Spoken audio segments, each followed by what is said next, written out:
Hi, ಎಲ್ರಿಗೂ ನಮಸ್ಕಾರ. ಒಂದು ಗಂಭೀರವಾದ ವಿಷಯದ ಬಗ್ಗೆ ಮಾತಾಡೋಣ ಅಂತ. ಯಾಕಂದರೆ ಇಲ್ಲೆಲ್ಲ ರಾಜಕೀಯ ಅದು ಇದು ಅಂತ ಚರ್ಚೆ ಮಾಡ್ತಾ ಇರ್ತಾರೆ. ಅದರ ಬಗ್ಗೆ ತುಂಬ ಅಧಿಕಾರಿತವಾಗಿ ಮಾತಾಡುವಂಥ ಮೇಧಾವಿಗಳಿರ್ತಾರೆ.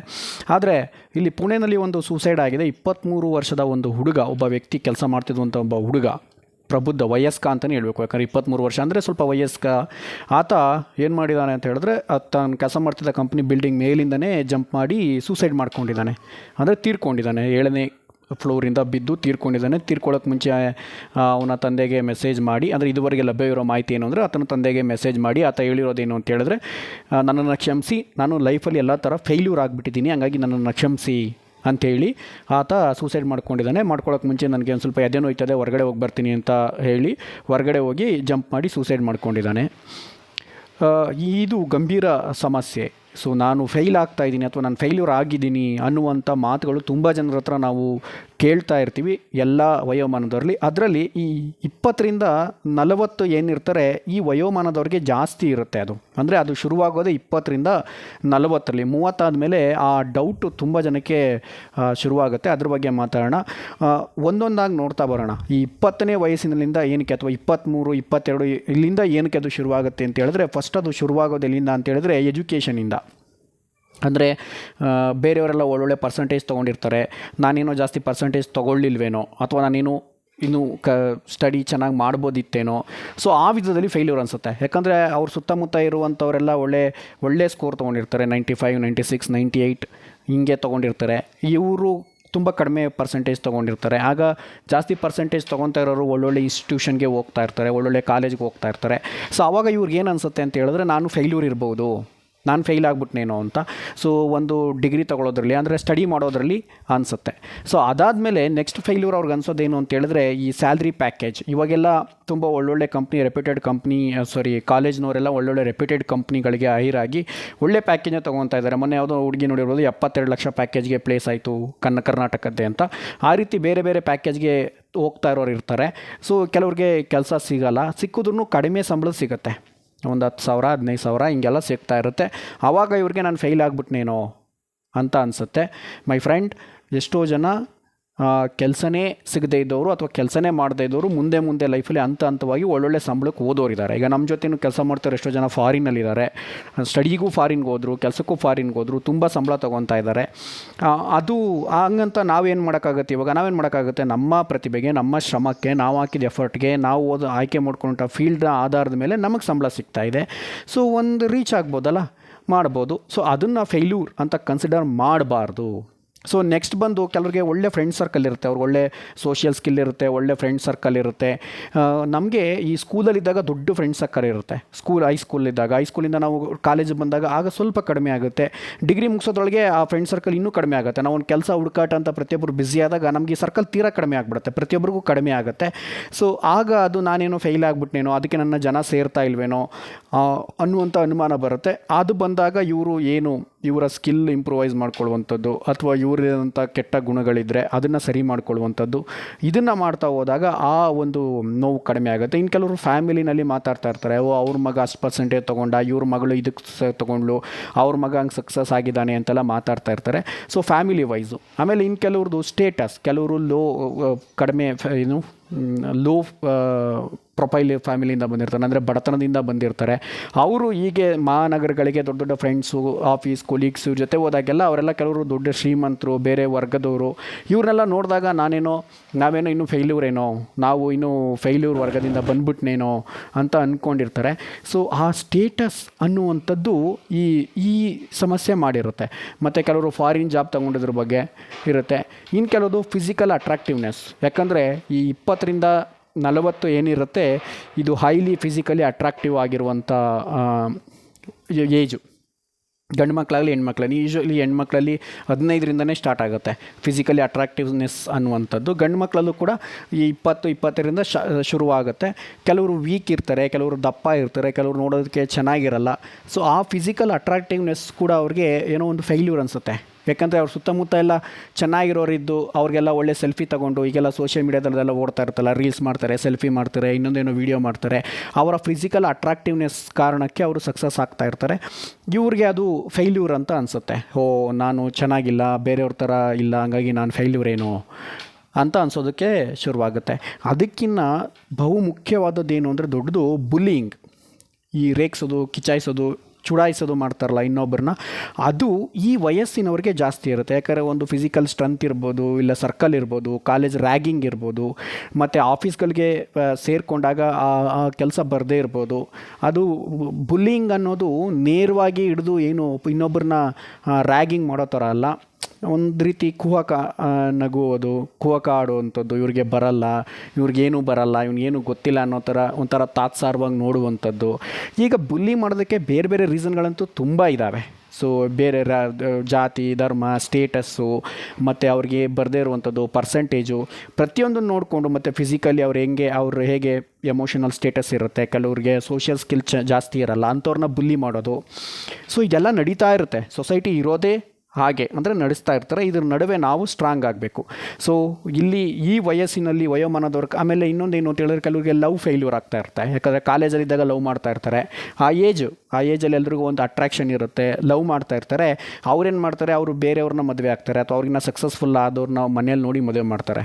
ಸೊ ಸಾಮಾನ್ಯವಾಗಿ ಹೆಣ್ಮಕ್ಳನ್ನ ಮದುವೆ ಮಾಡೋ ಡಿಗ್ರಿ ಮುಗಿದ ತಕ್ಷಣ ಅವ್ರು ಮದುವೆ ಮಾಡೋಕ್ಕೆ ಶುರು ಮಾಡ್ತಾರೆ. ಈಗ ಅವ್ರದ್ದೇನೋ ಲವ್ ಇರುತ್ತೆ, ಮದುವೆ ಆಗಿ ಹೋದ ತಕ್ಷಣ ಇವ್ರಿಗೇನೋ ಫೇಲ್ಯೂರ್ ಅನಿಸುತ್ತೆ. ಸೊ ಅವ್ರು ಹೇಳ್ತಾರೆ, ನೀವಿನ್ನೂ ಲೈಫಲ್ಲಿ ಸೆಟ್ಲಾಗಿಲ್ಲ, ಇನ್ನೊಂದಿಲ್ಲ, ಮತ್ತೊಂದಿಲ್ಲ, ಸ್ಟೇಟಸ್ ಇಲ್ಲ, ಜಾತಿ ಇಲ್ಲ ಅಂತ. ಆವಾಗ ನಾನೇನೋ ಫೇಲ್ಯೂರ್ ಏನೋ, ಯಾಕಂದ್ರೆ ನನ್ನ ಹತ್ರ ಅದೆಲ್ಲ ಇಲ್ಲ, ಇದ್ದದಕ್ಕೆ ಅವನ ಜೊತೆ ಓದ್ಲು ಅವಳು, ಅಂದರೆ ಅವನ ಜೊತೆ ಅವ್ರು ಮದುವೆ ಮಾಡಿದ್ರು, ನನಗೆ ಮಾಡ್ತಾ ಇಲ್ಲ, ನನಗಾಗ್ತಾ ಇಲ್ಲ, ಸೊ ಹಾಗಾಗಿ ನಾನು ಫೇಲ್ಯೂರ್ ಏನೋ ಅಂತ.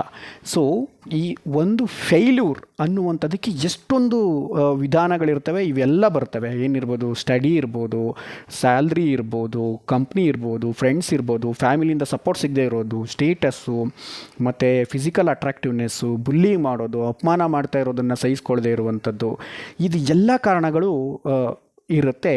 ಇದು ಎಲ್ಲವನ್ನು ಓವರ್ಕಮ್ ಮಾಡ್ತಾ ಬರೋದೇ ಲೈಫ್. ಆ್ಯಕ್ಚುಲಿ ನಾವು ಈ ಫೇಸ್ಗೆ ಎಂಟ್ರ್ ಆಗೋದೇ ಏಜು 20ನಲ್ಲಿ. 30ಗೆ ಬರ್ತಿದ್ದಂಗೆ ಅದು ಇನ್ನೂ ಜಾಸ್ತಿ ಆಗುತ್ತೆ. 30ಗೆ ಬರ್ತಿದ್ದಂಗೆ ನನಗೆ ಮದುವೆ ಆಗಿಲ್ಲ ಅನ್ನುವಂಥದ್ದೊಂದು, ಬೇರೆಯವ್ರು ಇನ್ನೂ ಸಕ್ಸಸ್ ಆಗಿಬಿಟ್ಟಿದ್ದಾರೆ, ಅವರೆಲ್ಲ ಮದುವೆ ಆಗಿ ಫ್ಯಾಮಿಲಿ ಶುರು ಮಾಡಿದ್ದಾರೆ, ನನಗಿನ್ನೂ ಆಗಿಲ್ಲ, ಮಕ್ಕಳು ಬೇರೆಲ್ಲ ಮಕ್ಕಳು ಮಾಡ್ತಾಯಿದ್ದಾರೆ, ಇನ್ನು ಕೆಲವರು ಮಕ್ಕಳು ಮಾಡ್ಕೊಂಡಿದ್ದಾರೆ, ಇನ್ನು ಕೆಲವರು ಗೌರ್ಮೆಂಟ್ ಜಾಬ್ ಒಳ್ಳೊಳ್ಳೆ ಪ್ಯಾಕೇಜ್ಗೆ ಹೋಗಿದ್ದಾರೆ, ನನಗಿನ್ನೂ ಕಡಿಮೆ ಸಂಬಳ ಇದೆ. ಅಷ್ಟೊತ್ತು ಕಾಲೇ ಮನೆಯವರು ಒತ್ತಡ ಶುರುವಾಗಿರುತ್ತೆ ಮದುವೆ ಆಗುವಂಥ. ಮದುವೆ ಹೋದಾಗ ಅವ್ರಿಗೆ ಬೇರೆ ಬೇರೆ ಆದಂಥ ಇದನ್ನು ನೋಡ್ತಾ ಇರ್ತಾರೆ, ಕ್ರೈಟೀರಿಯಾವನ್ನು ಸೆಲೆಕ್ಟ್ ಮಾಡೋದಕ್ಕೆ. ಹೀಗೆ ತುಂಬ ಇರುತ್ತೆ. ಅದ್ರ ನಡುವೆ ಇದನ್ನು ಓವರ್ಕಮ್ ಮಾಡೋದು ಹೇಗೆ ಅಂತ, ಇದನ್ನು ಓವರ್ಕಮ್ ಮಾಡಬೇಕಾದ್ರೆ ನಾವು ನಮ್ಮ ಲೈಫ್ನ ಬಗೆಗೆ, ಒಂದು ಸಕ್ಸಸ್ನ ಬಗೆಗೆ ಒಂದು ಕ್ಲಾರಿಟಿ ಇಟ್ಕೊಬೇಕು, ಒಂದು ಡಿಫೈನ್ ಮಾಡ್ಕೊಬೇಕು. ನಮ್ಮದು ಏನು, ನಾವು ಹೇಗೆ ಜೀವನವನ್ನು ನೋಡ್ತೀವಿ ಅಂತ ಒಂದು ಬೇಸಿಕ್. ಅಲ್ಲ, ಎಷ್ಟೋ ಜನ ಸಕ್ಸಸ್ ಆಗಿರೋರು ಸತ್ತೇ ಹೋಗ್ತಾರೆ ಬೇಗ. ಎಷ್ಟೋ ಜನ ನಾವು ನೋಡ್ತಾ ಇರ್ತೀವಿ. ಈಗ ನಾವೇನು ನಮ್ಮ ಜೊತೆ ಓದ್ತಾ ಇರೋರಲ್ಲಿ ಕೆಲವರು ಸೂಸೈಡ್ ಮಾಡ್ಕೊಂಡಿದ್ದಾರೆ, ಕೆಲವರು ಆಕ್ಸಿಡೆಂಟಲ್ಲಿ ತೀರ್ಕೊಂಡಿದ್ದಾರೆ, ಕೆಲವರು ರೋಗಗಳು ಬಂದು ತೀರ್ಕೊಂಡಿದ್ದಾರೆ. ಈಗ ಏನು ಮಾಡೋಕ್ಕಾಗುತ್ತೆ, ಲೈಫ್ ಇರೋದೇ ಹೆಂಗೆ ಅಲ್ವಾ, ಲೈಫ್ ನಡೀತಾ ಇರೋದಂಗೆ. ಈಗ ಯಾರೋ ಶ್ರೀಮಂತ ಆಗಿಬಿಟ್ಟಿರ್ತಾನೆ, ಹುಟ್ಟತಾನೆ ಶ್ರೀಮಂತ ಆಗಿರ್ತಾನೆ, ಹುಟ್ಟತಾನೆ ಶ್ರೀಮಂತ ಆಗಿರ್ತಾನೆ, ಎಲ್ಲ ಇರುತ್ತೆ, ಅವ್ನಿಗೇನೋ ಕಾಯಿಲೆ ಬಂದು ಸತ್ತೋಗ್ಬಿಡ್ತಾನೆ. ಏನು ಮಾಡೋಕ್ಕಾಗುತ್ತೆ. ಸೊ ನಾವೊಂದು ಬೇಸಿಕ್ ಲೈಫ್ ಅಂಡರ್ಸ್ಟ್ಯಾಂಡಿಂಗ್ ಬರಬೇಕು, ಲೈಫ್ ಹೇಗೆ ನಡೀತಾ ಇದೆ, ನಾವು ಹೇಗೆ ಲೈಫ್ನ ಅರ್ಥ ಮಾಡ್ಕೊಬೇಕು ಅಂತ. ಈಗ ಒಬ್ಬ ಜೀವನ ಪೂರ್ತಿ ದುಡಿದು ಅವನೊಂದು ಸೈಟ್ ತೊಗೊತಾನೆ, ಅವ್ನಿಗೆ ಅದೇ ಸಕ್ಸಸ್ ಅವನ ಪ್ರಕಾರ. ಆದರೆ ಇನ್ನು ಕೆಲವನಿಗೆ ಅವ್ನಿಗೆ ಹುಟ್ಟತಾನೆ ಒಂದು 10-15 ಸೈಟ್ಗಳಿರುತ್ತೆ, ಇಲ್ಲ ಹುಟ್ಟತಾನೆ ಕೋಟ್ಯಾಂತರ ರೂಪಾಯಿ ಸಂಪಾದನೆ ಇರುತ್ತೆ, ಅವ್ನಿಗೆ ಹುಟ್ಟತಾನೆ ಬೈ ಬರ್ತ್ ಬರುತ್ತೆ, ಇನ್ಹೆರಿಟೆನ್ಸಲ್ಲಿ, ಅಂದರೆ ತಂದೆ ಆಸ್ತಿ, ತಾತನ ಆಸ್ತಿ ಬರುತ್ತೆ. ಈಗ ಅವನು ಹುಟ್ಟಿದಾನೆ, ಅವ್ನ ಸಕ್ಸಸ್ಸು, ನನಗೆ ಏನು ನಮ್ಮ ತಂದೆ ಬಡವ ಅಂತ ಅಂದ್ಕೊಂಡು ಇವನು ಫೇಲ್ಯೂರ್ ಅಂತ ಅನ್ಕೊಬಿಡೋಕ್ಕಾಗುತ್ತಾ? ಇಲ್ಲ, ಇನ್ನೊಬ್ಬ ತುಂಬ ಚೆನ್ನಾಗಿ ಸುಂದರವಾಗಿರೋ ಹುಡುಗಿನ ಲವ್ ಮಾಡಿ ಮದುವೆ ಆಗ್ತಾನೆ, ಅಂದ ಮಾತ್ರಕ್ಕೆ ಅವ್ನು ಸಕ್ಸಸ್ಸು, ಇವ್ನು ಫೇಲ್ಯೂರ್ ಅನ್ಕೊಬಿಡೋಕ್ಕಾಗುತ್ತಾ?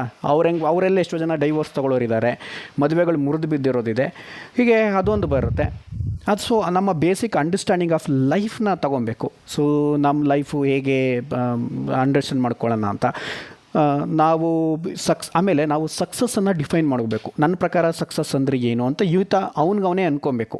ಸೊ ಸಕ್ಸಸ್ ಅಂದರೆ ಏನು, ಒಂದು ಗೌರ್ಮೆಂಟ್ ಕೆಲಸ ತೊಗೊಳ್ಳೋದೇ ಸಕ್ಸಸ್ಸಾ, ಇಲ್ಲ ಕೋಟಿ ರೂಪಾಯಿ ಪ್ಯಾಕೇಜ್ಗೆ ಹೋಗೋದೇ ಸಕ್ಸಸ್ಸಾ, ಅಥವಾ ನಾನು ಜೀವಂತ ದೈಹಿಕವಾಗಿ ಮಾನಸಿಕವಾಗಿ ಆರೋಗ್ಯವಾಗಿರೋದೇ ಸಕ್ಸಸ್ ಅಂತ. ನೀವು ನೋಡ್ಬೋದು, ಸಾವಿರಾರು ಕೋಟಿ ಲಕ್ಷ ಕೋಟಿ ಆಸ್ತಿ ಇಟ್ಟಿರೋರೆಲ್ಲ ಅವ್ರಿಗೆ ಹೆಲ್ತ್ ಸರಿ ಇರೋಲ್ಲ.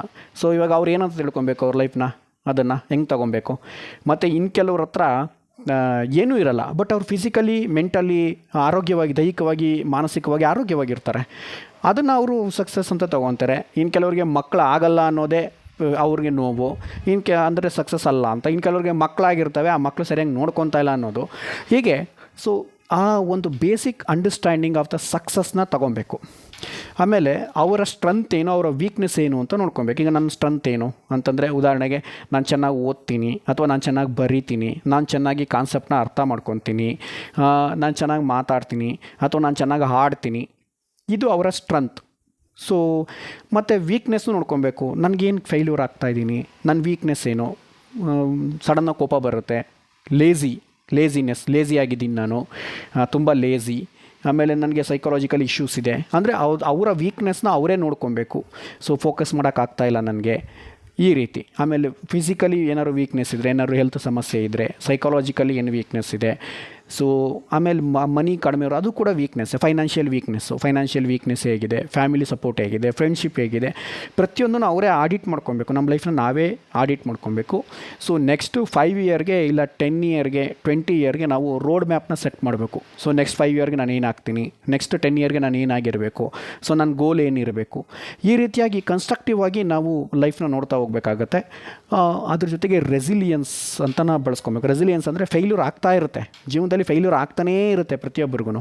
ಆ ಫೇಲ್ಯೂರ್ನ ನಾವು ಓವರ್ಕಮ್ ಮಾಡೋದು ಹೇಗೆ, ಅದಕ್ಕೆ ಸಂಬಂಧಪಟ್ಟಂಥ ಮೆಂಟಲ್ ಫಾರ್ಟಿಟ್ಯೂಡ್, ಮೆಂಟಲ್ ಸ್ಟ್ರೆಂತ್ನ ಬೆಳೆಸ್ಕೊಳ್ಳೋದು ಹೇಗೆ ಅಂತ ನಾವೇ ಅದನ್ನು ಆಡಿಟಿಂಗ್ ಮಾಡ್ಕೊಂಡು ಹೋಗ್ತಾ ಇರಬೇಕು.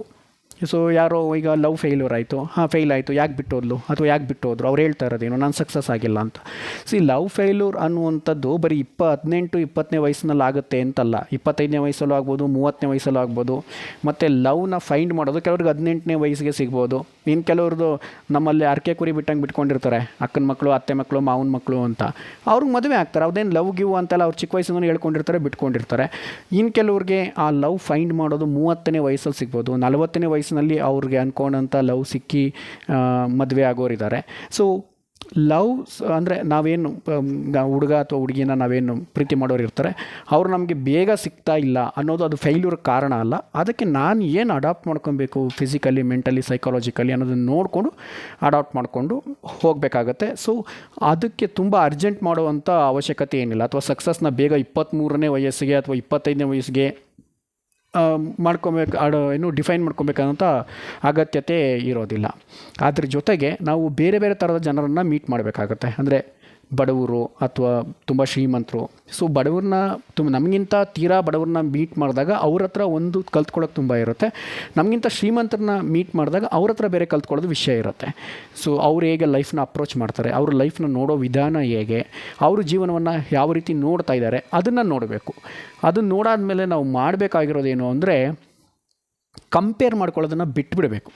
ಸೊ ಅವನ್ಯಾರೋ ಒಬ್ಬ ಬೇಗ ಮದುವೆ ಆದ, ಇಲ್ಲ ಅವನ್ಯಾರೋ ಒಬ್ಬ ಕೋಟ್ಯಾಧಿಪತಿ, ಇವನ್ಯಾರೋ ಒಬ್ಬ ಲಕ್ಷಾಧಿಪತಿ, ಅವನ ಹತ್ರ ಕಾರಿದೆ, ಇವನ ಹತ್ರ ಇದಿದೆ, ಅವ್ನಿಗೊಂದು ₹1 ಕೋಟಿ ಸಂಬಳ, ಇವನು ಇದು, ಅದನ್ನು ಫಸ್ಟು ಬಿಡಬೇಕು. ಸೊ ಕಂಪೇರ್ ನಾವಿಲ್ಲಿ ಏನು ಮಾಡ್ಕೊಬೇಕು ಅಂತ ಹೇಳಿದ್ರೆ, ಅವರ ಮೆಂಟಾಲಿಟಿ ಏನು, ಅವರ ಮನಸ್ಥಿತಿ ಏನು, ಅವರು ಪ್ರಾಬ್ಲಮ್ ಬಂದಾಗ ಅದನ್ನು ಹೆಂಗೆ ಫೇಸ್ ಮಾಡಿದ್ರು ಅಂತ. ಯಾಕಂದರೆ ಪ್ರತಿಯೊಬ್ಬರಿಗೂ ಪ್ರಾಬ್ಲಮ್ ಡಿಫ್ರೆಂಟ್ ಆಗಿರುತ್ತೆ. ಅವನು ಪ್ರಾಬ್ಲಮ್ನ ಫೇಸ್ ಮಾಡೋ ವಿಧಾನವೇ ಬೇರೆ, ಮತ್ತೊಬ್ಬ ಪ್ರಾಬ್ಲಮ್ನ ಫೇಸ್ ಮಾಡೋ ವಿಧಾನವೇ ಬೇರೆ. ಸೊ ಇಲ್ಲಿ ಅವರು ಫೇಲ್ಯೂರ್ನ ಹೆಂಗೆ ಅಪ್ರೋಚ್ ಮಾಡಿದ್ರು, ಫೇಲ್ಯೂರ್ನ ಹೆಂಗೆ ಎಕ್ಸೆಪ್ಟ್ ಮಾಡ್ಕೊಂಡ್ರು ಅಂತ. ಸೊ ನಾನೀಗ ಒಂದು ಫೇಲ್ಯೂರ್ ಅನ್ನೋದನ್ನು ನಾವು ಎಕ್ಸೆಪ್ಟ್ ಮಾಡ್ಕೊಬೇಕು. ಈಗ ಉದಾಹರಣೆಗೆ ನೀವು ಒಂದು ರೋಡಲ್ಲಿ ಹೋಗ್ತಾ ಇರ್ತೀರಾ, ಸೊ ಒಂದು ಗುಂಡಿ ಇರುತ್ತೆ, ನೀವು ನೋಡಿರಲ್ಲ, ಆ ಗುಂಡಿಲಿ ಏನೋ ಗಾಡಿ ಸ್ಕಿಡ್ಡಾಗಿ ಏನೋ ಬಿದ್ದೋಗ್ತೀರಾ, ಅಥವಾ ಒಂದು ಹಂಪ್ಸ್ ಸಿಗುತ್ತೆ, ಅದು ನೀವು ಸಡನ್ನಾಗಿ ಆರಿಸ್ತೀರಾ, ಜಂಪ್ ಮಾಡ್ತೀರಾ, ಬೀಳ್ತೀರಾ, ಏನೋ ಒಂದು ಆಗುತ್ತೆ. ಸೊ ನೆಕ್ಸ್ಟ್ ಡೇ ಹೋಗ್ಬೇಕಾದ್ರೆ ಅದೇ ದಾರಿನಲ್ಲಿ ಆಗ ಹುಷಾರಾಗಿ ಹೋಗ್ತೀರಾ, ಇಲ್ಲಿ ಗುಂಡಿ ಇದೆ, ಹುಷಾರಾಗಿ ಹೋಗಬೇಕು ಅಂತ. ಈಗ ಗುಂಡಿ ಇದ್ದು ಕೂಡ ಅದರಲ್ಲೇ ಪದೇ ಹೋಗಿ ಬೀಳ್ತಾನೆ ಇದ್ದರೆ ಅದು ನಮ್ಮ ತಪ್ಪಾಗುತ್ತೆ, ಮೊಂಡುತನ ಆಗುತ್ತೆ. ಅದನ್ನು ಬಿಡಬೇಕು ಅಲ್ವಾ, ಅದನ್ನು ಬಿಡಬೇಕು. ಮತ್ತು ಇನ್ನೊಂದೇನು ಅಂತ ಹೇಳಿದ್ರೆ, ಈಗ ಹೋಗ್ತಾ ಇರ್ತೀರಾ, ಗಾಡಿ ತೊಗೊಂಡು ಗಾಡೀಲಿ ಹೋಗ್ತಾ ಇರ್ತೀರಾ, ಎಲ್ಗೋ ಅರ್ಜೆಂಟಾಗಿ ಹೋಗಬೇಕು, ಗಾಡಿ ಪಂಚರ್ ಆಗ್ಬಿಡುತ್ತೆ, ಇಲ್ಲ ಪೆಟ್ರೋಲ್ ನೋಡ್ಕೊಂಡಿರಲ್ಲ, ನೀವು ಖಾಲಿ ಆಗ್ಬಿಟ್ಟಿರುತ್ತೆ, ಹೋಗ್ತಾ ಇರ್ತೀರ, ಪೆಟ್ರೋಲ್ ಬಂಕ್ ಯಾವುದೂ ಇಲ್ಲ, ಪೆಟ್ರೋಲ್ ಬಂಕಿನ 1 ಕಿಲೋಮೀಟ್ರ್ ಅದೇನು ಹಂಗೆ ಖಾಲಿ ಆಗ್ಬಿಡುತ್ತೆ. ಸೊ ರಿಸರ್ವ್ಗೆ ಹಾಕಿದರೆ ಅದು ಖಾಲಿ ಆಗ್ಬಿಡುತ್ತೆ. ಏನು ಮಾಡ್ತೀರಾ? ಅದಕ್ಕೆ ನನ್ನ ಹಣೆ ಬರ ಸರಿ ಇಲ್ಲ, ಟೈಮಿಂಗ್ ಸರಿ ಇಲ್ಲ, ಇದೆಲ್ಲ ಯೋಚನೆ ಮಾಡುವಂಥದ್ದಲ್ಲ. ಅಂದರೆ ವೀಕ್ ಆಗ್ತೀವಿ ಅದನ್ನೆಲ್ಲ. ಸೊ ಮುಂದೆ ಎಚ್ಚರಿಕೆ ವಹಿಸಬೇಕು. ನಾನು ಈ ಸ್ಥಿತಿಗೆ ಮತ್ತೆ ಯಾಕೆ ಬರಬಾರ್ದು, ಈ ಸ್ಥಿತಿಗೆ ಮತ್ತೆ ಬರಬಾರ್ದು ಅಂದರೆ ನಾನು ಏನು ಮಾಡಬೇಕು, ಇದನ್ನು ನೋಡ್ಕೊಬೇಕು. ಆಮೇಲೆ ಇನ್ನು ಕೆಲವ್ರದ್ದು ಏನು ಅಂದರೆ, ಖುಷಿಯಾಗಿದ್ದೀರಾ ಅಂತ. ಹ್ಯಾಪಿನೆಸ್ನ ನೋಡ್ತಾ ಇರ್ತಾರೆ, ಹ್ಯಾಪಿ ಆಗಿದ್ದಾನೆ, ಅವ್ನು ನೋಡಿ ಹ್ಯಾಪಿ ಆಗಿದ್ದಾನೆ. ಸೋಷಿಯಲ್ ಮೀಡ್ಯಾದಲ್ಲಿ ಕೆಲವರು ಫೋಟೋ ಹಾಕ್ತಾರೆ, ರೀಲ್ಸ್ ಮಾಡ್ತಾರೆ, ಅವ್ರು ನೋಡ್ಬಿಟ್ಟು ನೋಡಿ ಅವ್ರು ಎಷ್ಟು ಖುಷಿಯಾಗಿದ್ದಾರೆ, ಒಳ್ಳೊಳ್ಳೆ ಸ್ಟಾರ್ ಹೋಟೆಲ್ಗಳಿಗೆ ಹೋಗ್ತಾರೆ, ಇನ್ನೊಂದು ಕಡೆ ಹೋಗ್ತಾರೆ, ಫಿಲಮ್ಗೆ ಹೋಗ್ತಾರೆ, ಎಂಜಾಯ್ ಮಾಡ್ತಾ ಇದ್ದಾರೆ ಅಂತ. ಅವ್ರದ್ದು ಡಿಫೈನೇಷನ್ ಆಫ್ ಹ್ಯಾಪಿನೆಸ್ ಇಸ್ ಡಿಫ್ರೆಂಟ್ ಆಗಿರುತ್ತೆ, ನಿಮ್ಮದು ಡಿಫ್ರೆಂಟ್ ಆಗಿರುತ್ತೆ. ಈಗ ಕೆಲವ್ರಿಗೆ ಊಟದಲ್ಲೇ ಒಬ್ಬರಿಗೆ ಏನು ಚಿಕನ್ ಇಷ್ಟ, ಅವ್ರಿಗೆ ಚಿಕನ್ ತಿಂದರೆ ಖುಷಿ ಆಗ್ತಾರೆ. ಇನ್ನು ಕೆಲವ್ರಿಗೆ ಚಿಕನ್ ಅಂದರೆ ಅವ್ರಿಗೆ ಅಲರ್ಜಿ ಆಗುತ್ತೆ. ಇನ್ನು ಕೆಲವ್ರಿಗೆ ಬೇರೆ ಬೇರೆ ಬದನೆಕಾಯಿ ತಿಂದರೆ ಆಗಲ್ಲ, ಕೆಲವರು ಹುರುಳಿಕಾಯಿ ತಿಂದರೆ ಆಗಲ್ಲ. ಸೊ ಇಲ್ಲಿ ಆ ಹ್ಯಾಪಿನೆಸ್ಸು ಕೂಡ ಡಿಫ್ರೆಂಟ್ ಆಗಿರುತ್ತೆ ಪ್ರತಿಯೊಬ್ಬ ವ್ಯಕ್ತಿಗೆ. ಹಾಗೆ ಅವರು ಲೈಫ್ನ ನೋಡೋದು, ಅಪ್ರೋಚ್ ಮಾಡೋದು, ಸಕ್ಸಸ್ಸು, ಫೇಲ್ಯೂರು ಎಲ್ಲ ಡಿಫ್ರೆಂಟ್ ಆಗಿರುತ್ತೆ.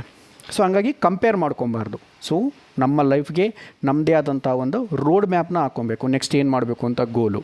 ಸೊ ಆ ಗೋಲು ಅಚೀವಬಲ್ ಆಗಿರಬೇಕು. ಸುಮ್ಮನೆ ಏನೋ ಒಂದು ಈಗ ಎವರೆಸ್ಟ್ ಹತ್ಬಿಡ್ತೀನಿ ಅಂತ ಗುರಿ ಹಾಕ್ಕೊಂಡ್ರೆ ಹೌದು ಹತ್ತುತ್ತೀರಾ, ಹೇಗೆ ಹತ್ತುತ್ತೀರಾ? ಅದಕ್ಕೆ ಒಂದು ಫಿಸಿಕಲಿ, ಮೆಂಟಲಿ, ಸೈಕಾಲಜಿಕಲಿ ಎಲ್ಲ ತಯಾರಾಗಿರಬೇಕಲ್ವ. ಯಾಕಂದರೆ ನೀವು ಮೇಲ್ಗಡೆ ಹೋಗ್ತಾ ನಿಮಗೆ ಆಕ್ಸಿಜನ್ ಕಡಿಮೆ ಸಿಗುತ್ತೆ. ಸೊ ಆ ಆಕ್ಸಿಜನ್ ಹಾಕ್ಕೊಳ್ಳೋದು, ಅದಕ್ಕೆ ಅಡಾಪ್ಟ್ ಮಾಡ್ಕೊಳ್ಳೋದು. ಈಗ ಎವರೆಸ್ಟ್ಗೆ ಹೋದವರೆಲ್ಲ ಒಂದೇ ದಿನ ಮೇಲ್ಗಡೆ ಹತ್ಬಿಡಲ್ಲ, ಅವ್ರಿಗೆ ಅಲ್ಲಲ್ಲಿ ಹಂತವಾಗಿ ನಿಲ್ಲಿಸಿ ಅದಕ್ಕೆ ಆ ಎನ್ವಿರಾನ್ಮೆಂಟ್ಗೆ ಅವರು ಹೊಂದ್ಕೊಳ್ತಾ ಇದ್ದಂಗೆ ಹಂಗೆ ಮೇಲೆ ಹೋಗ್ತಾರೆ. ಸೊ ನಿಮಗೆ ಆಡ್ಕೊಳ್ಳೋರು, ಬುಲ್ಲಿ ಮಾಡೋರು, ಈ ರೀತಿ ಅವ್ರದ್ದು ಹ್ಯಾಪಿಯಾಗಿದ್ದೀವಿ ಅಂತ ತೋರಿಸ್ಕೊಳ್ಳುವಂಥವ್ರು, ಅಥವಾ ನಾವು ಕಷ್ಟದಲ್ಲಿದ್ದೀವಿ ಅಂತ ತೋರಿಸ್ಕೊಳ್ಳೋ ವಿಕ್ಟಿಮ್ ಮೆಂಟಾಲಿಟಿಯವರು, ಈ ಥರ ಎಲ್ಲ ಥರ ಜನ ನಿಮಗೆ ಸಿಗ್ತಾ ಹೋಗ್ತಾರೆ. ಅದು 20-22 ಆದಮೇಲೆ, ಯಾಕೆ ಅಲ್ಲಿವರು ನೀವು ಕಾಲೇಜಲ್ಲಿ ಇರ್ತಾರೆ, ಅದರಿಂದ ಹೊರಗಡೆ ಬಂದ ಮೇಲೆ ನಿಮಗೆ ರಿಯಲ್ ಲೈಫು, ರಿಯಲ್ ಸ್ಟ್ರಗಲ್ ಎಲ್ಲ ಶುರುವಾಗುತ್ತೆ. ರಿಯಲ್ ಸ್ಟ್ರಗಲ್ ಎಲ್ಲ ಶುರುವಾಗುತ್ತೆ. Social media is completely empty, it's a doom scrolling. ಅದು social media is not real. First ಹೇಳ್ಬೇಕು ಅಂದರೆ ಇಟ್ಸ್ ನಾಟ್ ರಿಯಲ್. ಅಲ್ಲಿ ಬರೋದೆಲ್ಲ ರಿಯಲ್ ಅಲ್ಲ, ಅಲ್ಲಿ ತುಂಬ ಫೇಕ್ ಇರುತ್ತೆ. ರಿಯಲ್ ಇರೋರು ಕೂಡ ಬರಲ್ಲ. ಇನ್ಫ್ಯಾಕ್ಟ್ ಯಾರೋ ಒಬ್ಬರು ಅಪ್ಪನ ಆಸ್ತಿನೋ ತಾತನ ಆಸ್ತಿನೋ ತೊಗೊಂಡು ದುಡ್ಡು ಮಾಡ್ಕೊಂಡು ಚೆನ್ನಾಗಿ ಕುಡ್ಕೊಂಡು ತಿನ್ಕೊಂಡು ಮಜಾ ಮಾಡ್ಕೊಂಡಿದ್ದಾರೆ ಅಂದರೆ ಅದಕ್ಕೆ ಏನು ಮಾಡೋಕ್ಕಾಗುತ್ತೆ? ಇವಾಗ ಅದು ಅವ್ರ ಲಕ್ಕು, ನಮಗೆ ಲಕ್ ಇಲ್ಲ. ಹಾಗಂತ ನಾವು ಫೈಲ್ಯೂರ್ ಅಂದ್ಕೊಳಕ್ಕಾಗತ್ತಾ? ನಾವು ಪರಿಶ್ರಮ ಪಡೋಣ, ಸಂಪಾದನೆ ಮಾಡೋಣ, ಇದ್ದಿದ್ರಲ್ಲೇ ಖುಷಿ ಪಡೋಣ. ಆಮೇಲೆ ಇನ್ನು ಕೆಲವ್ರಿಗೆ ಏನೋ ರೋಗ ಇರುತ್ತೆ. ನೀವು ಟಾಟಾದು ಕ್ಯಾನ್ಸರ್ ಹಾಸ್ಪಿಟ್ಲಿಗೆ ಹೋದರೆ ಸಣ್ಣ ಮಕ್ಕಳು, ಆಗ್ತಾನೆ ಹುಟ್ಟಿರೋ ಮಕ್ಕಳಿಗೆಲ್ಲ ಕ್ಯಾನ್ಸರ್ ಆಗಿರುವಂಥದ್ದು, 6 ತಿಂಗಳು ವರ್ಷದ ಮಕ್ಕಳಿಗೆಲ್ಲ ಕ್ಯಾನ್ಸರ್ ಆಗಿರೋದೆಲ್ಲ ನೋಡ್ತೀವಿ.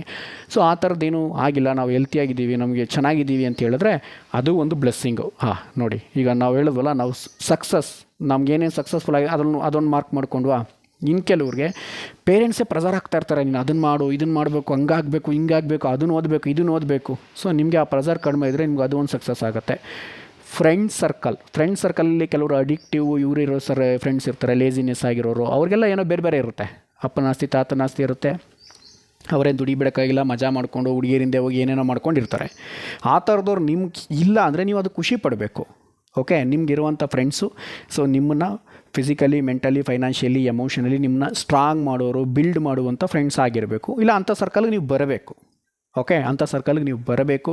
ಸೊ ಹೆಲ್ತಿ ಫುಡ್ ತಿನ್ನುವಂಥವ್ರು, ಹೆಲ್ತಿ ಲೈಫ್ ಸ್ಟೈಲ್ಗೆ ನಿಮಗೆ ದಾರಿ ತೋರುವಂಥ ಫ್ರೆಂಡ್ಸು ನಿಮ್ಗೆ ಬರಬೇಕು. ಅಂಥವ್ರನ್ನ ನೀವು ಹುಡ್ಕೊಬೇಕು. ಓಕೆ, ಎಲ್ರಿಗೂ ಎಲ್ಲ ಸಿಗೋಲ್ಲ, ಎಲ್ಲರೂ ಕಡೆ ಬಂದ್ಬಿಡಲ್ಲ.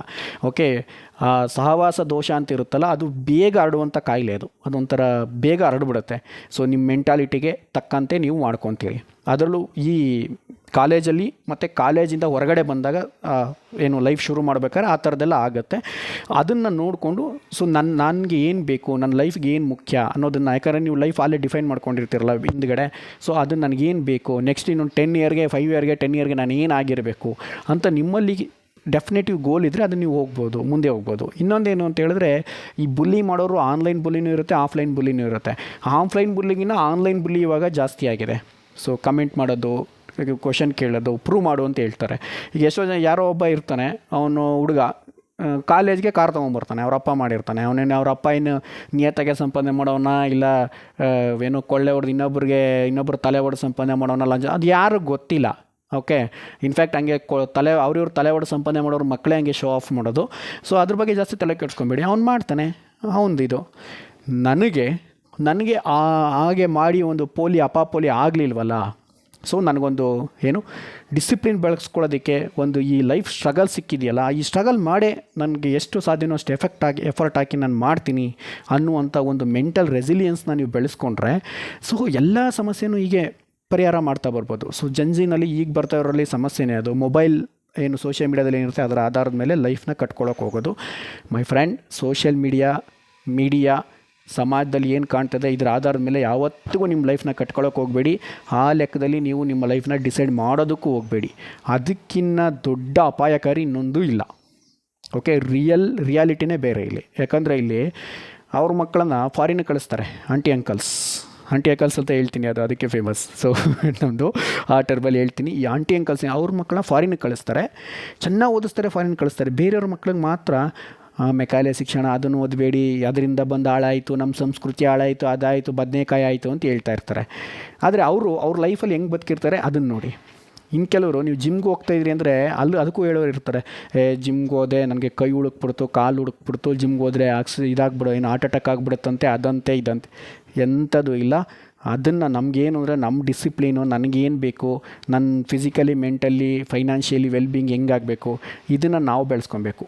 ಸೊ ಇದು ಎಲ್ಲದಕ್ಕೂ ಮೈಂಡ್ಸೆಟ್ ಬೇಕು. ಮೈಂಡ್ಸೆಟ್ ಏನು ಅಂದರೆ ಒಂದು ಕ್ಲಾರಿಟಿ ಇರಬೇಕು, ನಮಗೆ ವಿಷಯದಲ್ಲಿ ಕ್ಲಾರಿಟಿ ಇರಬೇಕು. ಆಫ್ಕೋರ್ಸ್ ಅವ್ರು ಏನಕ್ಕೆ ಅಲ್ಲಿ ಏನು ನಡೀತಾ ಇದೆ, ನನ್ನ ಜೀವನದ ಇದೇನು ಉದ್ದೇಶ ಏನು, ನಾನೇನು ಮಾಡ್ಕೊಬೇಕು ಅಂತ ಒಂದು ಪರ್ಪಸ್ನ ಡಿಫೈನ್ ಮಾಡ್ಕೊಬೇಕು, ಒಂದು ಕ್ಲಾರಿಟಿ ಇರಬೇಕು.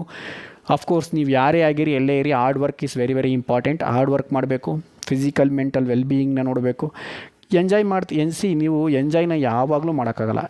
ಯಾರೇ ಆಗಿರಲಿ. ಈಗ ಉದಾಹರಣೆಗೆ ದೊಡ್ಡ ಶ್ರೀಮಂತರು, ಬಿಲಿಯನಿಯರ್ಗಳನ್ನೇ ತಗೊಳ್ಳಿ, ಅವರು ಎಂಜಾಯ್ ಮಾಡ್ಕೊಂಡಿರ್ಬೋದಲ್ಲ, ಸಾವಿರಾರು ಕೋಟಿ ಆಸ್ತಿ ಇದೆ, ಲಕ್ಷ ಕೋಟಿ ಆಸ್ತಿ ಇದೆ, ಬಟ್ ಅವ್ರೇನಕ್ಕೆ ಕೆಲಸ ಮಾಡ್ತಾಯಿದ್ದಾರೆ ಅಂತ ಹೇಳಿದ್ರೆ, ನೀವು ಯಾವಾಗಲೂ ಎಂಜಾಯ್ ಮಾಡಲೇ ಇರೋಕ್ಕಾಗಲ್ಲ. ನಿಮ್ಗೆ ಆ ವಯಸ್ಸಲ್ಲಿ ಹಂಗೆ ಅನ್ಸುತ್ತೆ ಅಷ್ಟೇ, ಯಾವಾಗಲೂ ಎಂಜಾಯ್ ಮಾಡಲ್ಲಿ ಇರೋಕ್ಕಾಗಲ್ಲ. ಸೊ ಅವರು ಗೆಟ್ ಬ್ಯಾಕ್, ಅವ್ರ ಲೈಫ್ಗೆ ಅವ್ರು ವಾಪಸ್ ಬರ್ತಾರೆ, ಅವ್ರ ಕೆಲಸನ ಶುರು ಮಾಡ್ತಾರೆ. ಸೊ ಹಂಗಾಗಿ ನಿಮ್ಮದೇ ಆದಂಥ ಒಂದು ಪರ್ಪಸ್ನ ಶುರು ಮಾಡಿ. ಆಮೇಲೆ ಇನ್ನೊಂದು ಡಿಫ್ರೆನ್ಸ್ ಏನು ಅಂತ ಹೇಳಿದ್ರೆ, ಫಾಲೋ ಯುವರ್ ಪ್ಯಾಷನ್ ಅಂತ ಎಲ್ಲ ಹೇಳ್ತಾರೆ. ಅದು ತುಂಬ ದೊಡ್ಡ ಮಿಸ್ಟೇಕ್ ಈಗಿನ ಜನಕ್ಕೆ ಮಾಡ್ತಾರೆ. ಇನ್ಫ್ಯಾಕ್ಟ್ ನಮಗೂ ಅವಾಗಿತ್ತು, ಬಿಫೋರ್ ಕೊರೋನಾ ಏನೊಂದು ಇದಿತ್ತು ಅಂದರೆ, follow your passion, give resignation. ನೀವು ಅವಾಗಿನ ಹಳೆ ವೀಡಿಯೋಗಳನ್ನ ಯೂಟ್ಯೂಬಲ್ಲಿ ನೋಡ್ಬೋದು, I quit my job, I am following my passion ಅಂತ. ಯಾವಾಗ ಲಾಕ್ಡೌನ್ ಆಗಿ, ಕೊರೋನಾ ಬಂದು ಲಾಕ್ಡೌನ್ ಆಗಿ ಅವ್ರಿಗೆ ಫೈನಾನ್ಷಿಯಲ್ ಲಾಸ್ ಆಯಿತು, ಮತ್ತೆ ಎಲ್ಲ ಕೆಲಸ ಮಾಡೋದಕ್ಕೆ ಶುರು ಮಾಡಿದ್ರು. ಸೊ ಅದೊಂದು ಟ್ರೆಂಡ್ ಶುರು ಮಾಡ್ತಾರೆ ಎಲ್ಲ ಕಾಲದಲ್ಲೂ ಕೂಡ. ಹಾಗಾಗಿ ನಿಮ್ಮ ಪ್ಯಾಷನ್ ಏನಿರುತ್ತೋ ಅದನ್ನು ನೀವು ಬಿಡಬೇಡಿ. ನೀವೇನೋ ಚೆನ್ನಾಗಿ ಹಾಡು ಹೇಳೋಕ್ಕೆ ಬರುತ್ತೆ, ಚಿತ್ರಕಲೆ ಬರುತ್ತೆ, ಸೋಷಿಯಲ್ ಮೀಡಿಯಾ ಬರೀತೀರಾ, ರೈಟರ್ ಆಗಿದ್ದೀರಾ, ಮತ್ತೊಂದು ಮಗದೊಂದು ಟ್ರಾವೆಲರು, ಅದು ಏನೇ ಇರಲಿ, ಅದನ್ನು ನೀವು ಪ್ರವೃತ್ತಿ ಮಾಡ್ಕೊಳ್ಳಿ, ವೃತ್ತಿ ಅಲ್ಲ. ಸೊ ನಿಮ್ಮ ಲೈಫ್ದು ಒಂದು ಟ್ರ್ಯಾಕು ಇರಲಿ, ಅದ್ರ ಜೊತೆಗೆ ಇದನ್ನು ಪ್ರವೃತ್ತಿ ಮಾಡಿಕೊಂಡು ಅದರಲ್ಲಿ ಮುಂದುವರಿರಿ. ಓಕೆ. ಮತ್ತು ಜನರ ಒಪಿನಿಯನ್ ಬಗ್ಗೆ ಜಾಸ್ತಿ ತಲೆ ಕೆಡಿಸ್ಕೊಂಬೇಡಿ. ನೀನೊಬ್ಬ ಫೇಲ್ಯೂರ್ ಅಂತ ಹೇಳಿದ್ರೆ, ಓಕೆ, ಫಸ್ಟ್ ಅದನ್ನು ತೊಗೊಳ್ಳಿ, ಅದನ್ನು ಒಂದು ಕನ್ಸ್ಟ್ರಕ್ಟಿವ್ ಫೀಡ್ಬ್ಯಾಕಾಗಿ ತೊಗೊಳ್ಳಿ. Yes, I am a failure, in which terms, ಅದನ್ನು ಯೋಚನೆ, ನಾನು ಯಾವ ವಿಧದಲ್ಲಿ ನಾನು ಫೇಲ್ಯೂರ್ ಆಗಿದ್ದೀನಿ. ಅವನು ಹೇಳ್ತಾನೆ ಫೇಲ್ಯೂರ್ ಅಂತ, ಓಕೆ, ಯಾವ ವಿಧದಲ್ಲಿ ನಾನು ಫೇಲ್ಯೂರ್ ಆಗಿದ್ದೀನಿ ಅಂತ ಅವ್ರೇನು ಹೇಳ್ತಾ ಇದ್ದಾರೆ ಅಂದರೆ, ನಿಮ್ಮನ್ನ ಒಂದು ಫೈನಾನ್ಷಿಯಲ್ ಸ್ಟೇಟಸಲ್ಲಿ ನೋಡ್ತಾ ಇರ್ಬೋದು. ಇವ್ರ ಹತ್ರ ಆಸ್ತಿ ಇಲ್ಲ, ಓಕೆ, ಆ ವಿಧದಲ್ಲಿ ಫೇಲ್ಯೂರ್. ಓಕೆ, ನನ್ನ ಹತ್ರ ಕಾರು, ಬಂಗ್ಲೆ, ಅದು ಇದು ಮತ್ತೊಂದು ಮಗದೊಂದು ಇಲ್ಲ, ಆ ವಿಧದಲ್ಲಿ ಫೇಲ್ಯೂರ್. ಓಕೆ, ಅವನ ಕಣ್ಣಿನ ಲೆಕ್ಕದಲ್ಲಿ ನಿಮ್ಮನ್ನ ಅಳತೆ ಮಾಡ್ತಾ ಇದ್ದಾರೆ. ಓಕೆ, ಮತ್ತು ಇವನಿಗೆ ನಾಲೆಡ್ಜ್ ಇಲ್ಲ, ಓಕೆ, ಅದೊಂದು ಫೇಲ್ಯೂರ್. ಓಕೆ, ಇವ್ರು ಜಾಸ್ತಿ ಸಂಬಳ ಬರೋಲ್ಲ. ಓಕೆ, ಅದು ಅವ್ರು ಕೊಡ್ತಾ ಇರುವಂಥ ಫೀಡ್ಬ್ಯಾಕ್, ಅದನ್ನು ಹಿಂಗೆ ತೊಗೊಳ್ಳಿ. ಒಬ್ಬ ಬುಲ್ಲಿ ಮಾಡ್ತಾನೆ, ಸಣ್ಣಕ್ಕಿರಿದೆಯಾ, ನೀನು ತೆಳ್ಳಗಿದೆಯಾ ಅಂತ. ಓಕೆ, ನಾನು ತೆಳ್ಳಗಿದ್ದೀನಿ, ಅದಕ್ಕೆ ನನಗೆ ಬುಲ್ಲಿಂಗ್ ಮಾಡ್ತಾಯಿದ್ದಾರೆ. ಓಕೆ, ಅದೊಂದು ಫೀಡ್ಬ್ಯಾಕ್. ಅದನ್ನು ನೀವು ಯಾವತ್ತೂ ಕ್ರಿಟಿಸಿಸಮ್ ಅಂತ ತೊಗೊಳ್ದೆ ಫೀಡ್ಬ್ಯಾಕ್ ಅಂತ ತೊಗೊಳ್ಳಿ. ಈ ಫೀಡ್ಬ್ಯಾಕ್ ನನ್ನ ಜೀವನದಲ್ಲಿ ನಾನು ಹೇಗೆ ಬದಲಾಯಿಸ್ಕೊಬೋದು, ಈ ಫೀಡ್ಬ್ಯಾಕ್ನ ಆಧಾರ. ಉದಾಹರಣೆ ಅವನು ಹೇಳ್ತಾನೆ ನೀನು ತೊಳ್ಳಗಿದೆಯಾ ಅಂತ. ಸೊ ಈಗ ಅದನ್ನು ಇಂಪ್ರೂವ್ ಮಾಡ್ಕೊಬೇಕು ಅಲ್ವಾ? ಏನು ಮಾಡ್ಕೊಬೇಕು? ಸೊ ಹೆಲ್ತಿ ಫುಡ್ ತಿನ್ನಬೇಕು, ಜಿಮ್ಗೆ ಹೋಗಬೇಕು, ವರ್ಕೌಟ್ ಮಾಡಬೇಕು. ಸೊ ಇನ್ನೊಬ್ಬ ಹೇಳ್ತಾನೆ ಇವನಿಗೆ ನಾಲೆಡ್ಜ್ ಇಲ್ಲ ಅಂದರೆ, ಈಗಿನ ಕಾಲದಲ್ಲಿ ನಾಳೆ ತೊಗೊಳಕ್ಕೆ ತುಂಬ ವಿಧಾನ ಇದೆಯಲ್ರಿ. ಗೂಗಲ್ ಇದೆ, ಬುಕ್ಸ್ ಇದೆ, ಮತ್ತು ಯೂಟ್ಯೂಬ್ ಇದೆ. ಓಕೆ, AI ಟೂಲ್ಸ್ಗಳಿದೆ, ChatGPT, Copilot, ಇವೆಲ್ಲ ಗ್ರೋಕು ಎಲ್ಲ ಇದೆ. ಅದನ್ನು ಯೂಸ್ ಮಾಡ್ಕೊಳ್ಳಿ. ಸೊ ಓಕೆ, ನಾಲೆಡ್ಜ್ ಬಿಲ್ಡ್ ಮಾಡ್ಕೊಂಡ್ರಿ, ಆಯಿತಾ? ಇನ್ನೊಂದು ಈ ಥರ ನೀವೇ ಅದನ್ನು ಆಮೇಲೆ ಇದನ್ನು 100% ಯಾರೂ ಇರೋಲ್ಲ. ಕೆಲವ್ರದ್ದು ಪರ್ಫೆಕ್ಷನಿಸ್ಟ್ ಆಗೋಕ್ಕೆ ಹೋಗ್ತಾರೆ, ಅವ್ರಿಗೆ ನಾವು ಫೇಲ್ಯೂರ್ ಅಂತ ಅನಿಸುತ್ತೆ. ಸೊ ಪರ್ಫೆಕ್ಷನಿಸ್ಟ್ ಯಾವತ್ತೂ ಆಗಬೇಡಿ. ಒಂದು 100%ಅಲ್ಲಿ ನೀವು ಅದಕ್ಕೆ 10%, 20%, 30%, 40% ಹಿಂಗೆ ಇನ್ಕ್ರೀಸ್ ಮಾಡ್ಕೊಂಡೋದ್ರೂ ಆಗುತ್ತೆ. ಸೊ ಲೈಫ್ ಅಂದರೆ ಹಂಗೆ ಬಿಲ್ಡ್ ಮಾಡೋದು ಅಂದರೆ ಅದೇನೆ. ಲೈಫ್ನ ಬಿಲ್ಡ್ ಮಾಡೋದು ಅಂದರೆ ಹಾಗೇ. ನೀವು ಯಾವುದನ್ನು 100% ತೊಗೊಳಕ್ಕಾಗಲ್ಲ. ಓಕೆ, ಸೊ ಅದನ್ನು 10%, 20% ನೀವು ಎಲ್ಲಿದ್ದೀರಾ ಅಂತ ಮಾರ್ಕ್ ಮಾಡ್ಕೊಳ್ಳಿ. Okay, it's A so practical life. Practical life ಅಂದರೆ ಈ ಥರ ನಾವು ಲೈಫ್ನ ಆಡಿಟಿಂಗ್ ಮಾಡ್ಕೊ ಹೋಗೋದೇ ಹೊರತು, ಪ್ರಾಕ್ಟಿಕಲ್ ಲೈಫ್ ಅಂದರೆ ನೀವು ಎಮೋಷನ್ಲೆಸ್ ಆಗಿರೋದು ಅಂತಲ್ಲ. ಎಮೋಷನ್ನ ಕಂಟ್ರೋಲು ತೊಗೊಬೇಕು, ಅದನ್ನು ಇಂಟೆಲಿಜೆಂಟಾಗಿ ಬಳಸಬೇಕು. ಅದನ್ನೇ ಎಮೋಷನಲ್ ಇಂಟೆಲಿಜೆನ್ಸ್ ಅಂತ ಹೇಳುವಂಥದ್ದು. ಸೊ ಯಾವಾಗ ಈ ತಿಳುವಳಿಕೆಗಳೆಲ್ಲ ನಿಮಗೆ ಯಾವುದೇ ಸ್ಕೂಲು ಕಾಲೇಜಲ್ಲಿ ಕಲಿಸಲ್ಲ, ಅದು ಮೇಯ್ನ್ ಪ್ರಾಬ್ಲಮ್ಮು. ಏಕೆಂದರೆ ಸ್ಕೂಲು ಕಾಲೇಜ್ ಮುಗಿಸ್ಕೊಂಡು ಹೊರಗಡೆ ಬಂದು ಕೆಲಸಕ್ಕೆ ಅದಕ್ಕೆ ಇದಕ್ಕೆ ಅಂತ ಸೊಸೈಟಿಗೆ, ರಿಯಲ್ ಲೈಫ್ಗೆ ಎಂಟ್ರಾದವ್ರಿಗೆ ಪ್ರಾಬ್ಲಮ್ ಆಗ್ತಾ ಇರೋ ಕಾರಣವೇ ಇವು. ಯಾಕೆಂದರೆ ಇವೆಲ್ಲ ಯಾರೂ ಅವ್ರು ಕಲಿಸ್ಕೊಡಲ್ಲ. ಸೊ ಇನ್ನು ಕೆಲವರು ಅದು ಲೈಫ್ ಕೋಚಸ್ ಅವರು ಇವರು ಅಂತ ಇರ್ತಾರೆ, ಅವ್ರು ಕೆಲವೊಂದು ಇನ್ಪುಟ್ ಕೊಡ್ತಾರೆ, ಸೆಲ್ಫ್ ಹೆಲ್ಪ್ ಬುಕ್ಗಳಿರುತ್ತೆ, ಬಟ್ ಅದು ನಿಮ್ಮನ್ನ ಕನ್ಫ್ಯೂಸ್ ಮಾಡುತ್ತೆ. ಯಾಕಂತ ಹೇಳಿದ್ರೆ ಅವರು ಈಗ ಒಬ್ಬ ಡಾಕ್ಟ್ರ್ ಹತ್ರಕ್ಕೆ ಹೋಗ್ತಾನೆ ಒಬ್ಬ ಪೇಷೆಂಟು. ಸೊ ಅವ್ನಿಗೇನೋ ಒಂದು ಔಷಧಿ ಕೊಡ್ತಾರೆ ಡಾಕ್ಟ್ರು, ಯಾಕಂದರೆ ಅವರ ವಯಸ್ಸು, ಅವರ ದೇಹ ಸ್ಥಿತಿ, ಮನಸ್ಥಿತಿ, ರೀಡಿಂಗ್ ಎಲ್ಲ ನೋಡಿ ಅವರು ಕೊಡ್ತಾರೆ. ಸೊ ಅದೇ ಔಷಧಿನ ನೀವು ತಗೊಂಡ್ರೆ ನಿಮ್ಗೆ ಅದು ವರ್ಕ್ ಆಗುತ್ತಾ? ಆಗುತ್ತಾ ಅಂದರೆ ಕೆಲವೊಂದು ಟೈಮಲ್ಲಿ ಆಗ್ಬೋದು, ಬಟ್ ಎಲ್ಲ ಟೈಮಲ್ಲೂ ಅದು ಆಗಲ್ಲ. ಸೊ ಬಂದವರಿಗೆಲ್ಲ ಹೆಂಗೆ ಒಂದೇ ಔಷಧಿ ಇರಲ್ವೋ, ಹಾಗಾಗಿ ಪ್ರತಿಯೊಬ್ಬರಿಗೂ ಅವ್ರದ್ದೇ ಆದಂಥ ಜೀವನದ ರೋಡ್ ಮ್ಯಾಪು, ಅಂಡರ್ಸ್ಟ್ಯಾಂಡಿಂಗು ಇದೆಲ್ಲ ಡಿಫ್ರೆಂಟ್ ಇರುತ್ತೆ. ಅದನ್ನು ನಾವು ಅರ್ಥ ಮಾಡ್ಕೊಬೇಕು. ಮತ್ತು ಈ ಲವ್ ಫೇಲ್ಯೂರ್ಗಳು, ಫೇಲ್ಯೂರ್ ಲೈಫಲ್ಲಿ ಆಗ್ತಾ ಇರಬೇಕು, ಬುಲ್ಲಿಂಗ್ ಮಾಡಬೇಕು, ಆಗ್ತಾ ಇರಬೇಕು. ನಿಮಗೆ ಫೇಲ್ಯೂರ್ ಆಗೋದು, ಬುಲ್ಲಿ ಮಾಡೋದು, ಅವಮಾನಗಳು, ಅಪಮಾನಗಳು, ನಿಮ್ಮ ಮೇಲೆ ದ್ವೇಷ ಕಾರೋರು, ಅಸೂಯೆ ಕಾರುವಂಥವ್ರು, ಈ ರೀತಿ ಆಗುವಂಥದ್ದು. ಸೊ ಇವೆಲ್ಲ ಆದಾಗಲೇ ನೀವು ಮುಂದೆ ಬರೋದು. ಈಗ ಬ್ರೂಸ್ಲಿಗೆ ಯಾರೋ ಹೊಡೆದ್ಬಿಡ್ತಾರೆ. ಸೊ ಒಂದು ಸ್ಟ್ರೀಟ್ ಫೈಟ್ ಆಗುತ್ತೆ, ಬ್ರೂಸ್ಲಿಗೆ ಹೊಡೆದ್ಬಿಡ್ತಾರೆ. ಬ್ರೂಸ್ಲಿ ಅವ್ರನ್ನ ಎದುರಿಸೋಕ್ಕೋಸ್ಕರ ಫೈಟಿಂಗ್ ಕಲಿತಾನೆ. ಅವನೆಷ್ಟು ಇಂಟೆನ್ಸಿವ್ ಫೋಕಸ್ಡ್ ಆಗಿ ಆ ಫೈಟ್ನ ಕಲಿತಾನೆ ಅಂತ ಹೇಳಿದ್ರೆ ಅವನು ಅದರಲ್ಲಿ ಮಾಸ್ಟ್ರಾಗಿ ಜಗದ್ವಿಖ್ಯಾತ ಆಗ್ತಾನೆ ಬ್ರೂಸ್ಲಿ. ಸೊ ಹಂಗಾಗಿ ಅವ್ನಿಗೆ ಅದು ಆಗದೇ ಇದ್ದಿದ್ರೆ, ಆ ಘಟನೆ ನಡೀತಾ ಇದ್ದಿದ್ರೆ ಅದು ಆಗ್ತಾನೇ ಇರಲಿಲ್ಲ. ಸೊ ಅಂದರೆ ಅಪಮಾನಗಳು, ಅವಮಾನಗಳು, ಸೋಲುಗಳು, ಹೊಡೆತಗಳು ಇವೇ ನಮ್ಮನ್ನು ನಿರ್ಮಿಸುವಂಥವು, ನಮ್ಮ ಮೈಂಡ್ಸೆಟ್ನ ನಿರ್ಮಿಸುವಂಥವು. ಸೊ ಆ ಫೇಲ್ಯೂರ್ ಆದಾಗ ಅದನ್ನು ನಾವು ಹೆಂಗೆ ತಗೋತೀವಿ, ಸ್ವೀಕಾರ ಮಾಡ್ತೀವಿ ಅನ್ನೋದ್ರ ಮೇಲೆ ಡಿಪೆಂಡ್ ಆಗುತ್ತೆ. ಸೊ ಫೇಲ್ಯೂರ್ಗಳು ಸಾಲು ಫೇಲ್ಯೂರ್ ಆದಾಗ ತೊಗೊಳಕ್ಕಾಗಲ್ಲ ಸರ್ ಅಂತ ಹೇಳ್ಬೋದು ನೀವು. ಹೌದು, ಕಷ್ಟ ಆಗುತ್ತೆ, ಆದರೆ ಸ್ವಲ್ಪ ಸಮಯ ಕೊಟ್ಟು ಅದನ್ನು ನಾವು ತೊಗೊಬೇಕಾಗತ್ತೆ.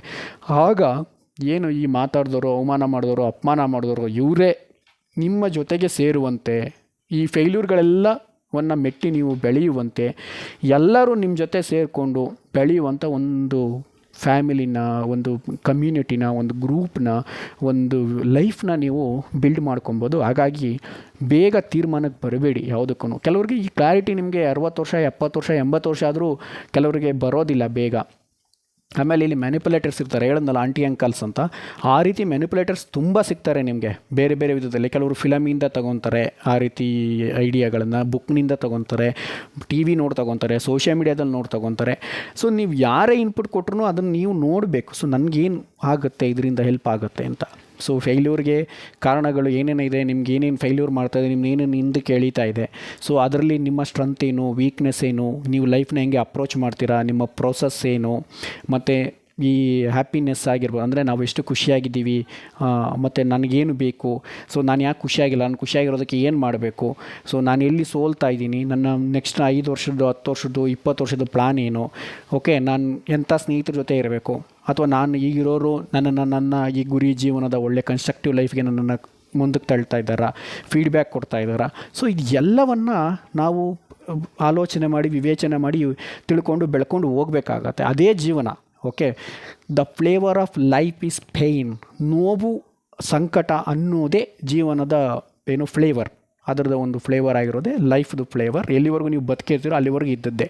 ಅದನ್ನು ಮನುಷ್ಯ ಬದುಕಿರೋವರೆಗೂ ಇವೆಲ್ಲ ಇದ್ದದ್ದೇ. ಕೊನೆಗೆ ಈಗ ಸಾವು ಅನ್ನೋದಂಥದ್ದೇನು ಯಾರಿಗೂ ನೋವಿಲ್ಲದ ಸಾವು ಬರೋದಿಲ್ಲ. ಸಾಯಬೇಕಾದ್ರೂ ನೋವು ಅನುಭವಿಸೇ ಸಾಯೋದು. ಆದರೆ ಆ ನೋವಿಗೆ ಇವಕ್ಕೆಲ್ಲ ಮಾನಸಿಕವಾಗಿ ಸಿದ್ಧರಾಗಿ, ಸದೃಢರಾಗಿ ಇರುವಂಥ ಒಂದು ವ್ಯವಸ್ಥೆನ ನಾವು ಮಾಡ್ಕೊಬೇಕು. ಅದನ್ನೇ ಸ್ವಾಮಿ ವಿವೇಕಾನಂದರು ಅಂತ ಹೇಳಿದ್ದು, ಜಗತ್ತು ಒಂದು ಗರಡಿ ಮನೆ, ನಾವಿಲ್ಲಿ ಬಲಿಷ್ಠರಾಗೋದಕ್ಕೆ ಬಂದಿದ್ದೀವಿ ಅಂತ. ಹಾಗಾಗಿ ಯಾವಾಗ ನಾವು ಇವೆಲ್ಲ ಜಿಮ್ಮಲ್ಲಿ ಹೋಗಿ ವೆಯ್ಟ್ ಎತ್ತೋದ್ರಿಂದ ಅದನ್ನು ನೋವು ಅಂತ ತಿಳ್ಕೊಂಡ್ರೆ ನಿಮ್ಗೆ ಹೆಂಗೆ ಮಸಲ್ ಬೆಳೆಯೋದಿಲ್ವೋ, ಹಾಗೆ ಜೀವನದಲ್ಲಿ ಕಷ್ಟ, ಫೇಲ್ಯೂರ್ ಅನ್ನೋದು ಬರದೇ ಇದ್ದರೆ, ಇದು ನಡೀದೇ ಇದ್ದರೆ ನಿಮಗೆ ಅದು ಕೂಡ ನಿಮ್ಮನ್ನ ಮುಂದಕ್ಕೆ ತಗೊಂಡು ಹೋಗಲ್ಲ. ಓಕೆ, ಸೊ ಅದನ್ನು ಆ ರೀತಿ ತಗೊಳ್ಳೋಣ, ಬಲಿಷ್ಠರಾಗೋಣ, ಎಲ್ಲವನ್ನು ಫಸ್ಟು ಹೆದರಿಸೋಣ. ಅಂದರೆ ಅದನ್ನು ಫಸ್ಟ್ ಫೇಸ್ ಮಾಡೋಣ, ಆಮೇಲೆ ಅದನ್ನು ಹೆದರಿಸೋಣ. ಯಾವಾಗ ನಾವು ಅದನ್ನು ಫೇಸ್ ಮಾಡಿ ನಮ್ಮ ಮೆಂಟಾಲಿಟಿ ನಾವು ಬೆಳೆಸ್ಕೊತೀವೋ ಆಗ ನಾವು ಅದನ್ನು ಹೆದರಿಸೋ ಮಟ್ಟಕ್ಕೆ ಬರ್ತೀವಿ. ಸೊ ಹಾಗಾಗಿ ಇಲ್ಲಿ ನಡೀತಾ ಇರೋ ಮ್ಯಾನಿಪುಲೇಷನ್ ಏನು, ನನ್ನ ಜೀವನಕ್ಕೆ ಏನು ಬೇಕು, ಸಕ್ಸಸ್ಸು, ಫೇಲ್ಯೂರು ಎಲ್ಲವನ್ನು ಡಿಫೈನ್ ಮಾಡಿಕೊಂಡು ನಾವು ಮುಂದೆ ಬರೋಣ, ಬದುಕಿ ತೋರಿಸೋಣ. ಆತ್ಮಹತ್ಯೆ ಅನ್ನೋದು ಅದನ್ನು ಜೀವನನ ಅದನ್ನು ಮರೆಯೋ ಮಟ್ಟಿಗೆ ನಾವು ಬದುಕೋಣ. ಎಲ್ರಿಗೂ ಅಷ್ಟೇ, ಮತ್ತೊಬ್ರಿಗೂ ಅಷ್ಟೇ ಪ್ರೇರಕರಾಗೋಣ. ನಾವು ಬದುಕಿರೋವರೆಗೂ ಮಾಡೋಣ. ಏನೋ ಸಕ್ಸಸ್ ಆದರೆ ಅದು ಅವನು, ನನಗೇನೋ ನನ್ನ ಲೈಫಲ್ಲಿ ನಾನೇನು ಬೇಕೋ ನಾನು ನೋಡ್ಕೊತೀನಿ, ನನ್ನ ಸಕ್ಸಸ್ಗೆ, ನನ್ನ ವೆಲ್ ಬೀಯಿಂಗ್ಗೆ ನಾನು ನೋಡ್ಕೊತೀನಿ ಅಂತ ಅನ್ನೋ ಮನಸ್ಥಿತಿನ ನಾವು ಬೆಳೆಸ್ಕೊಂಡು ಮುಂದುವರಿಯೋಣ. ಎಲ್ರಿಗೂ ಶುಭವಾಗಲಿ. ಮತ್ತೆ ಸಿಗ್ತೀನಿ. ಬಾಯ್.